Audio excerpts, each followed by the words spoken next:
जय हो दशा माता की।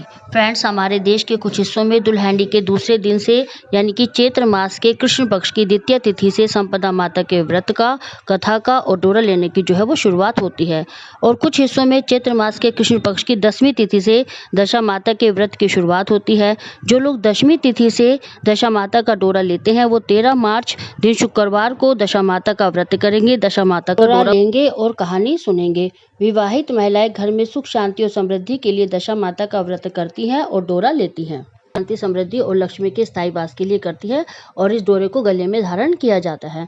जो कहानी होती है दशा माता के व्रत की, उसमें राजा नल और उनकी रानी दमयंती का वर्णन होता है। तो आइए अब मैं आपको कहानी सुना देती हूँ। एक समय की बात है, राजा नल अपनी रानी दमयंती के साथ बड़े प्रेम से राज करते थे। होली के अगले दिन एक ब्राह्मणी रानी के पास आई। उसके गले में पीला डोरा बंधा हुआ था। रानी ने उससे डोरे के बारे में पूछा। वो बोली, डोरा पहनने से घर में सुख शांति धन आता है। रानी बोली, मुझे भी यह डोरा दे दो। रानी को डोरा देकर उसने विधिवत कथा भी कही। रानी के गले में डोरा बंधा देखकर राजा नल ने उससे डोरे के बारे में पूछा। रानी ने सारी बात बता दी। राजा बोले, तुम्हें इस महल में किस चीज की कमी है? तुम इस डोरे को खोलकर फेंक दो। रानी ने देवता का आशीर्वाद कहकर उस डोरे को तोड़ने से मना कर दिया। तब राजा ने क्रोध में आकर वह डोरा तोड़कर फेंक दिया। रानी बोली, राजन, यह आपने ठीक नहीं किया। उसी रात राजा के स्वप्न में 2 स्त्री आई। पहली स्त्री बोली, राजा, मैं यहाँ से जा रही हूँ। और दूसरी स्त्री बोली, राजा, मैं तेरे घर आ रही हूँ। स्वप्न का यह क्रम 10-12 दिन तक चलता रहा। राजा इससे बड़ा उदास रहने लगा। रानी ने राजा की उदासी का कारण पूछा। राजा ने स्वप्न की बात बता दी तो रानी ने राजा से पूछा कि इस बार जब स्वप्न आए तो तुम उन दोनों स्त्रियों के नाम पूछ लेना। राजा ने स्वप्न में ही उन दोनों स्त्रियों के नाम पूछे। तो पहली स्त्री ने कहा कि मेरा नाम लक्ष्मी है और अब मैं तुम्हारे महल को छोड़कर जा रही हूँ। और दूसरी स्त्री बोली कि मेरा नाम दरिद्रता है और मैं तुम्हारे महल में आ रही हूँ। लक्ष्मी के घर से जाते ही राजा का धन संपत्ति सब मिट्टी हो गया। रानी सहायता के लिए अपनी सखियों के पास गई, पर उसकी हालत देखकर किसी ने भी उससे बात नहीं की। राजा और रानी अपने 5 वर्ष के बेटे के साथ जंगल में कंदमूल खाकर अपना जीवन बिताने लगे।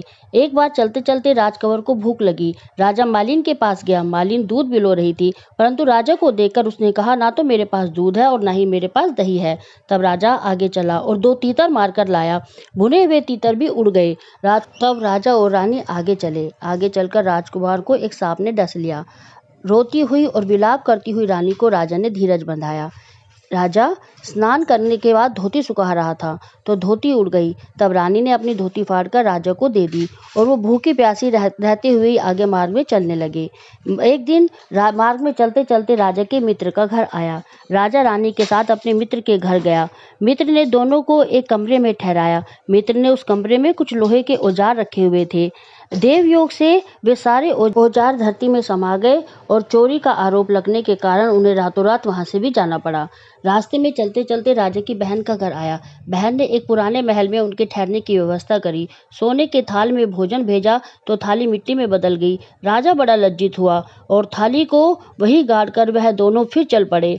आगे एक साहूकार का घर आया। साहूकार राजा के राज्य में व्यापार करने जाया करता था। साहूकार ने भी राजा को ठहरने की व्यवस्था एक पुरानी हवेली में कर दी। वहां पर साहूकार की बेटी का हीरो का हार टंगा हुआ था। वही दीवार पर एक मोर अंकित था। वह मोर ही हीरे के हार को निगलने लगा। यह देखकर राजा रानी वहां से भी चले गए। अब रानी बोली, हम किसी के घर नहीं जाएंगे बल्कि जंगल में ही रहकर अपना पेट पाल लेंगे। वे एक सूखे बगीचे में रहने लगे। राजा रानी के जाने से ही वह बाग हरा भरा हो गया। यह देखकर बाग का मालिक बहुत खुश हुआ। उसने देखा कि वहां एक स्त्री पुरुष सो रहे थे। उन्हें जगाकर बाग के मालिक ने पूछा कि तुम दोनों कौन हो? राजा बताने लगा, हम मुसाफिर हैं, काम की तलाश में यहाँ आए हुए हैं। अगर तुम हमें रख लो काम पर तो हम तुम्हारे यहीं पर मेहनत मजदूरी करके अपना पेट भर लेंगे। बाग के मालिक ने उन दोनों को रख लिया और राजा रानी वही मेहनत करने लगे। एक दिन बाग की मालकिन संपदा माता का डोरा ले रही थी और कथा सुन रही थी। रानी ने पूछा, यह तुम क्या कर रही हो?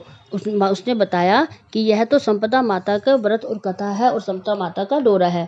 रानी ने भी समता माता का डोरा लिया और कथा सुनी और व्रत किया। राजा ने फिर रानी से पूछा कि यह डोरा कैसा है। तब रानी ने कहा कि महाराज, ये वही डोरा है जो आपने तोड़कर फेंक दिया था और जिसके कारण हमारी यह दशा हुई है। अब राजा ने क्षमा मांगी और रानी ने भी श्रद्धापूर्वक संपदा माता का व्रत किया। अब उनके दिन फिरने लगे। राजा और रानी ने कहा कि अब हमारे दिन बदल गए हैं, अब हमें अपने महल की तरफ वापस चलना चाहिए। चलते हुए वह वापस उसी साहूकार के घर पहुंचे। साहूकार ने उनके ठहरने की व्यवस्था एक नई हवेली में की। राजा ने कहा कि नहीं, हम तो उसी पुरानी हवेली में ही ठहरेंगे जहां आपने हमें पहले ठहराया था। वहां जाकर देखा तो दीवार पर अंकित मोर वापस हीरे का हार उगल रहा था। अब उनके जो है चोरी का इल्जाम जो था सर पर, वह भी उतर गया। अब राजा और रानी आगे चले। चलते चलते अपनी बहन के घर पहुंचे। बहन ने अपने भाई और भाभी को एक नए महल में ठहराया। राजा ने कहा कि नहीं बहन, हम तो उसी पुराने महल में ठहरेंगे जहां तुमने हमें पहले ठहराया था। वहां जाकर देखा तो भोजन की सोने की जो थाली थी वह जमीन से वापस निकल आई। अब वह आगे चले। चलते चलते राजा अपने दोस्त के घर पहुंचा। दोस्त के घर में जो धरती में औजार समा गए थे वह वापस निकल आए। अब राजा ने कहा, रानी, हमारे दिन फिर गए हैं, हमें अपने महल में जाकर रहना चाहिए। राजा और रानी अपने महल में पहुंचे। देखे तो वहां राजकुमार खेल रहा है। महल में पहले जैसी सुख समृद्धि संपत्ति सब कुछ हो रहा है और महल जगमग कर रहा है। राजा रानी खुशी खुशी अपने महल में रहने लगे और रानी हर वर्ष संपदा माता का डोरा लेने लगी और कहानी करती और उपवास करती। इस तरह से दोनों खुशी खुशी रहने लगे। जैसे राजा और रानी को पहले दशा माता आई, ऐसे किसी को ना आए, और जैसे बाद में आई सबको आए। कहते सुनते हुंकारा भरते बोलो दशा माता की जय।